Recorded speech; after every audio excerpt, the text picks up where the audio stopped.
Hello दोस्तों, राधे राधे। दोस्तों आप सबका स्वागत है आपके अपने YouTube channel garden green blog में। दोस्तों आशा करता हूँ आप पहले से और ज़्यादा खुश होंगे। तो दोस्तों आज की वीडियो बेस्ड है हमारी जेड की बोनसाई के ऊपर। आजा भाई।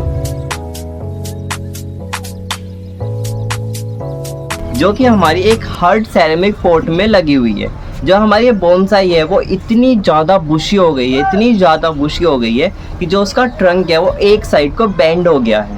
अगर मैं अब इसको रिपोर्ट या ट्रिमिंग इसकी नहीं करूँगा तो ये हमारे पोट में से बाहर भी निकल सकता है। तो आज हम सबसे पहले अपने पौधे की कटिंग करेंगे और फिर हम इसकी करेंगे रिपोर्टिंग। पहले कटिंग करना ज़रूरी है, इसलिए ज़रूरी है। अगर हम पहले इसकी रिपोर्टिंग कर देते हैं और कटिंग नहीं करते हैं तो अगर जब हम इसको रिपोर्ट करेंगे तो हमारे पोट में स्टेबल नहीं हो पाएगा। ये अपने वज़न की वजह से, जो इसको एक साइड को वज़न इसका हो रहा है उसकी वजह से ये स्टेबल नहीं होगा और हमारे पोट में से बाहर निकल जाएगा। तो हमें सबसे पहले इसका वज़न थोड़ा कम करना पड़ेगा। वज़न कम करने के लिए हमें सबसे पहले इसकी कटिंग करनी पड़ेगी, फिर हम इसकी रिपोर्टिंग करेंगे। तो दोस्तों मैं आपको घुमा के दिखा रहा हूँ, आप कमेंट्स में ज़रूर बताना आपको हमारी जेड की बोनसाई कैसी लग रही है। तो आप देख सकते हो जो हमारी जेड की बोनसाई है, इसके अंदर 5 पैड मैंने बना रखे हैं। एक तो मैंने टॉप पे बना रखा है और एक जस्ट उसके पीछे बना रखा है। 2 इधर की साइड बना रखे हैं और एक इधर की साइड बना रखा है। मैंने टोटल ये 5 पैड बनाए हैं। आज क्या काम करूंगा मैं, तो इनकी आज पहले ओवल शेप की कटिंग कर दूंगा। ओवल शेप की कटिंग करने से क्या फ़ायदा रहेगा, जब मैं इनके ओवल शेप की कटिंग कर दूंगा तो इनका एक गुच्छा सा बच जाएगा, मतलब एक पैड सा बच जाएगा। उससे क्या होगा, जैसे एक पैड में मान लो 50 स्टेप मैंने कट कर लिए, गोल ओवल शेप का तो हो गया। अब मैंने 5 की स्टेप कट कर लिया उसके अंदर से।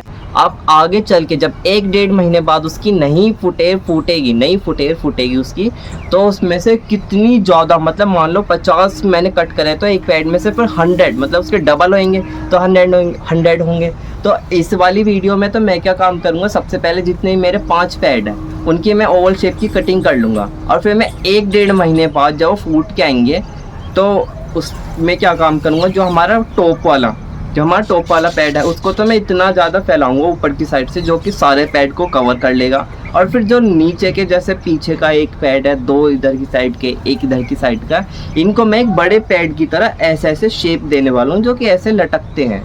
फिर हमारी जो बोनसाई है वो एक बड़े पेड़ की तरह लुक देने वाली है। अभी तो बस इसकी ओवल शेप की कटिंग होएगी और इसकी रिपोर्टिंग होएगी और फिर इसके अंदर कुछ स्टोन रखूँगा जो कि एक बड़े पेड़ का लुक देगी कि हमारी बोनसाई एक रॉक्स के ऊपर है, ऐसे मैं देने वाला हूँ। और वैसे भी दोस्तों जो हमारी बोनसाई है इसे हमारे पास रहते हुए 3 साल हो चुके हैं। और दोस्तों पुराने ज़माने में कहते थे कि जो हमारी बोनसाई होती हैं उसके जो पैड होते हैं उनके अंदर इतना गैप होना चाहिए कि जो छोटी छोटी चिड़िया रहती है वो उसमें से आर पार निकल जाए, उसमें से खेल सके आर पार निकल के। ऐसी बोनसाई बनानी चाहिए।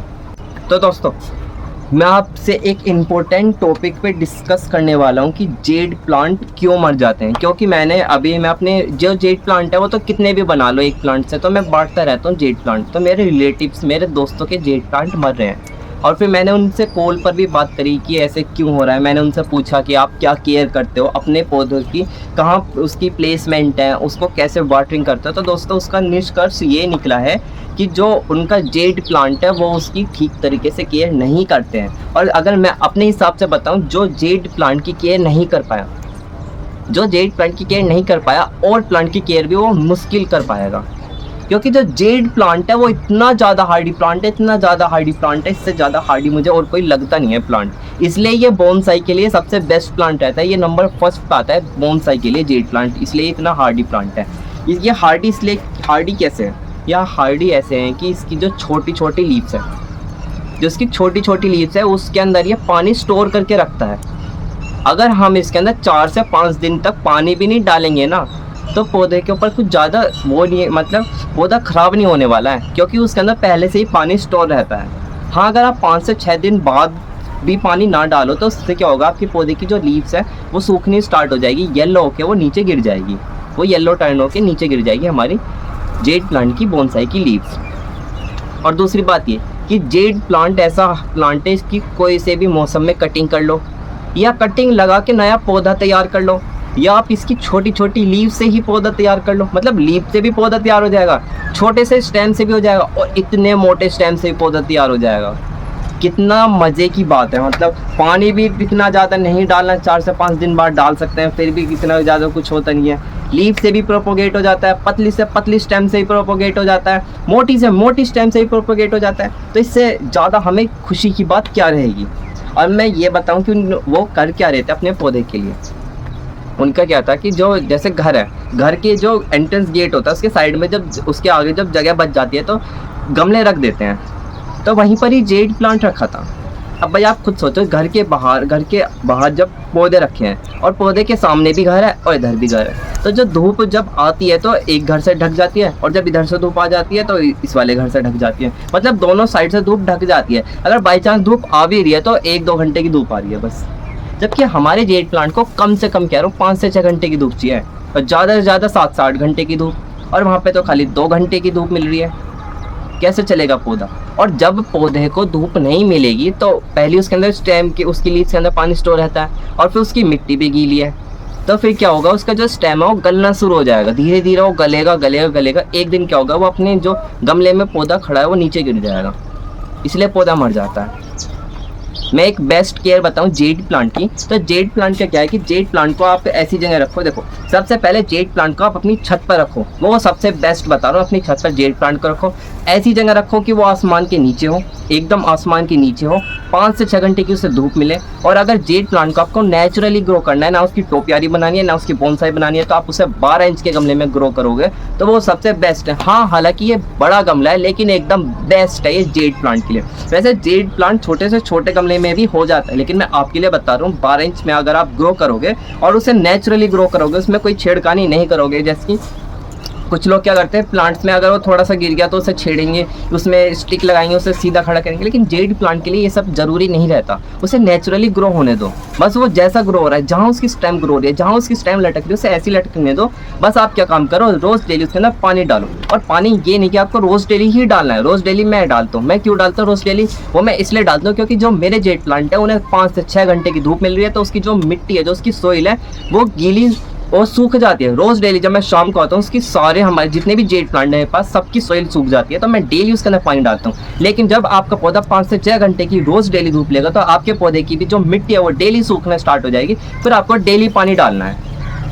ये बात है, धूप आपको एकदम बढ़िया देनी है और पानी भी एकदम सही देना है। अगर आपने इन दोनों को एकदम अच्छे से मेंटेन कर लिया तो आपका जेड प्लांट को कोई भी एकदम अच्छे चलने से नहीं रोक सकता। और वैसे भी दोस्तों, जो जेड प्लांट है ना, अभी मैं कमेंट आया था कि जेड प्लांट को क्या फर्टिलाइजर देना चाहिए जिससे कि जेड प्लांट की अच्छी ग्रोथ हो, ये ऐसे कमेंट आया था। भाई जेड प्लांट को कोई फर्टिलाइजर देने की जरूरत ही नहीं है। जेड प्लांट मैं अपनी बात बताऊं, मैं कितनी सारी बोनसाई बना रखी है, कितनी सारी टोपियाई बना रखी है, मैं किसी में भी फर्टिलाइजर नहीं देता जेड प्लांट को, फिर भी सारी बोनसाई तैयार हो जाती है, टोपियारी तैयार हो जाती है, उनकी अच्छी ग्रोथ चलती है। क्या फ़ायदा फर्टिलाइजर देने का जब पौधा इतनी अच्छी ग्रोथ करा है। अगर आपको देना ही है तो मैं आपको बताता हूँ, जो हमारा जेड प्लांट है वो लीफी प्लांट है, वो फ्लावरिंग नहीं करता, वो लीफी प्लांट है। तो जो भी जेड प्लांट की बात नहीं कर रहा, कोई भी प्लांट हो वो लीफी प्लांट हो, तो उन्हें क्या होता है, वो उन्हें नाइट्रोजन रिच फर्टिलाइजर चाहिए होता है। आपने देखा होगा कि जब मानसून, अब तो मानसून चल ही रहा है, जब मानसून होता है, जब बारिश होती है, तो पौधों की जो ग्रोथ होती है वो डबल हो जाती है, और जो लीव्स होते हैं वो बिल्कुल लश ग्रीन हो जाती है। वो इसलिए ही हो जाती है कि जब हमारा जो बारिश का पानी होता है, जो रेन होता है, उसके अंदर सबसे ज़्यादा नाइट्रोजन रहता है। जब पौधों को नाइट्रोजन मिलता है तो उनकी लीव्स एकदम लश ग्रीन हो जाती है। तो आपको जेड प्लांट को ऐसा फर्टिलाइजर देना चाहिए जो कि नाइट्रोजन रिच हो। उसके लिए आप सरसों की खली या काउडंग कंपोस्ट का लिक्विड फर्टिलाइजर देना है। ये दोनों फर्टिलाइजर ऑर्गेनिक है, अगर आप इन्हें थोड़ा ज़्यादा भी दे देते हो या थोड़ा कम भी दे देते हो तो उससे कोई दिक्कत नहीं है। ये नेचुरली है, ऑर्गेनिक है, ऑर्गेनिक चीज़ ही आपको यूज़ करनी चाहिए, वो सबसे बेस्ट है। तो आप देख सकते हो जो हमारा जेड प्लांट है, इसकी मैं कटिंग कर चुका हूँ। अब मैं करूँगा इसकी रिपोर्टिंग के लिए मैं क्या काम करूँगा, जो हमारे हर्ड सेरेमिक पोट है, जो अधिकतर मैंने देखा है जो सेरेमिक पोट होते हैं, वो क्या होता है, नीचे से उनकी जो शेप होती है वो थोड़ी स्प्रेड होती है, ऊपर से पतली होती हुई चले जाती है, जिसकी वजह से हम पौधे को डायरेक्ट खींच के नहीं निकाल सकते। इसलिए मैं क्या काम कर रहा हूँ, सबसे पहले इसकी जो साइड की मिट्टी है उसे अपनी खुरपी की मदद से साइड से लूज कर लूँगा। अब देखो चारों साइड से मैंने लूज कर लिया है, और फिर अपनी खुरपी की अपनी स्टेम को पकड़ के, जो हमारे बोनसाई प्लांट है उसकी स्टेम को पकड़ के अपने पौधे को आराम से थोड़ा इधर उधर हिला के उसे बाहर निकाल लूँगा। और देखो दोस्तों बाहर तो निकल गया। अब क्या काम करेंगे, हम अपने पौधे की करेंगे रूट्स की ट्रिमिंग। रूट्स की ट्रिमिंग करना ज़रूरी है क्योंकि मैं इस पौधे को अपने हर्ड सेरेमिक पॉट में ही लगाने वाला हूँ। अगर मैं इसकी रूट्स की ट्रिमिंग नहीं करूँगा तो इसे रिपोर्ट करने का फ़ायदा है क्या, निकाल के एज इट इज़ रख दूँ? नहीं, हम क्या काम करेंगे, सबसे पहले जो इसका मेन रूट बॉल होता है, जो मेन होता है, जो मतलब मेन स्टेम है, उसके नीचे की जो मिट्टी है वहाँ की मिट्टी बिल्कुल नहीं छेड़नी है। साइड की मिट्टी को खुरपी की मदद से साइड से cut cut cut cut cut cut करके हटा देना है। हट गई सारी मिट्टी।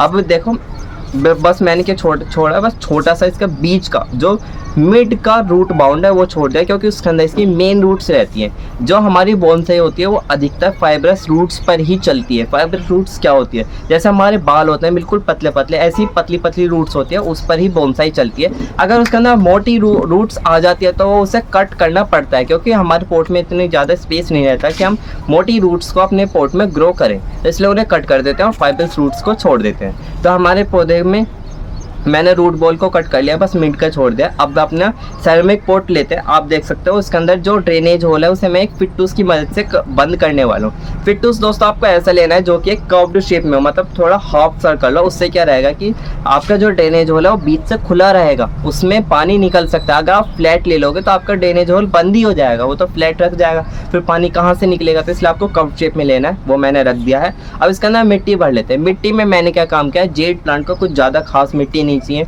मैंने 80% गार्डन सॉइल ली है, खेत की उपजाऊ मिट्टी ली है, और 20% मैंने कंपोस्ट लिया। कंपोस्ट ऑर्गेनिक लेना है, आप काउडंग कंपोस्ट ले सकते हो या वर्मी कंपोस्ट ले सकते हो, दोनों में से कुछ भी ले लेना। बस 80% और 20% दोनों को मिक्स करो, और यही मिक्सर मैं अपनी बोनसाई ट्रे में डाल रहा हूँ। दोस्तों वैसे बोनसाई के लिए एक बोनसाई सॉइल अलग होती है, लेकिन मैं जेड प्लांट के लिए यही मिक्सर यूज़ करता हूँ, इसी में मेरे प्लांट्स अच्छी ग्रोथ करते हैं। तो मैंने अपनी सॉइल फिल कर लिया। अब मैं अपने जेड प्लांट को बिल्कुल स्टेबल, बिल्कुल स्ट्रेट इसके अंदर रखने वाला हूँ। ये बहुत ज़रूरी बात है कि जो जेड प्लांट होते हैं, जेड प्लांट छोड़ो, बोनसाई जो प्लांट होते हैं उन्हें बिल्कुल स्टेबल रख रहा है। अगर आपने इस मोड पे स्टेबल नहीं रखा तो बाद में चल के आपके पौधे इधर उधर हिल के नीचे गिर सकते हैं। तो इसलिए आपको अपने प्लांट्स को बिल्कुल स्टेबल रखना है। और फिर साइड में जो मिट्टी है वो बिल्कुल हाथ से दबा दबा के भरनी है, ये नहीं कि आपने बस ऊपर से डाल दी।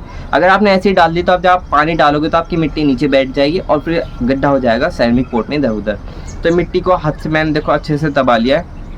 आप देखो हमारा प्लांट कितना ज़्यादा अच्छा लग रहा है। अब क्या काम करते हैं, आप देखो मैंने ले लिया बोनसाई रॉक्स। ये बोनसाई रॉक्स को हम अपनी जेड प्लांट की बेस में रखने वाले हैं। आप देख सकते हो जो हमारे पास ये हार्ड सेरेमिक पॉट है, इसके बेस में ओनली सोइल दिख रही है, जो कितनी अच्छी नहीं लगेगी। अब हम इन बोनसाई रॉक को इसके बेस में रखेंगे। तो इन रॉक्स को क्या काम करूंगा मैं, देखो अब जो हमारी ये रूट्स है ये ऊपर को है ना, ये वाली रूट्स थोड़ी ऊपर को जा रही है, तो इसका हम फायदा उठाएंगे। इसके अंदर रॉक्स को फंसाएंगे नीचे की साइड, जिससे क्या लगेगा कि जो हमारी बोनसाई प्लांट है उसकी जो रूट्स है वो एक रॉक के ऊपर से सॉइल के अंदर जा रही है, एकदम नेचुरल लुक लगने वाला है। और जो छोटे छोटे रॉक्स हैं उन्हें मैं चारों साइड लगा दूंगा। बस अब देखो दोस्तों ये हो गया हमारा सारा काम। आप देख सकते हो ऊपर से नीचे हमारा प्लांट कितना अच्छा लग रहा है। अब हम करते हैं इसका ना वाटरिंग हम वाटर कैन की मदद से करेंगे, जो कि 5 लीटर की है। अगर आपको वाटरिंग करनी है आप जग से कर सकते हो, पाइप से मत करना। पाइप के अंदर क्या रहता है, प्रेशर थोड़ा ज़्यादा रहता है, उससे आपकी मिट्टी बाहर निकल सकती है। या तो आप जग से कर लेना, मग से कर लेना, थोड़ा लो प्रेशर पर उसे प्यार से डालना, हो जाएगा। मैं वाटर कैन की मदद से कर रहा हूँ, इससे क्या रहता है एकदम शावर की तरह पानी आता है और बिल्कुल भी तेज़ दहाड़ नहीं लगती है पानी की, आराम से उसके अंदर पानी बैठ जाता है। अब पानी मैंने डाल लिया और ऊपर से भी। तो दोस्तों हमने अपने पौधे में पानी डाल लिया। आप कमेंट में ज़रूर बताना आपको हमारी जेड की बोनसाई कैसी लगी। दोस्तों आपको कमेंट में बताओगे तो इससे हमें मोटिवेशन मिलता है, और कमेंट में आप सजेशन देना अगर आपको हमारी बोनसाई में कुछ अलग चेंज करना है या अगर आपको कोई नया सजेशन देना है तो आप बता सकते हो। दोस्तों थैंक यू, बाय बाय।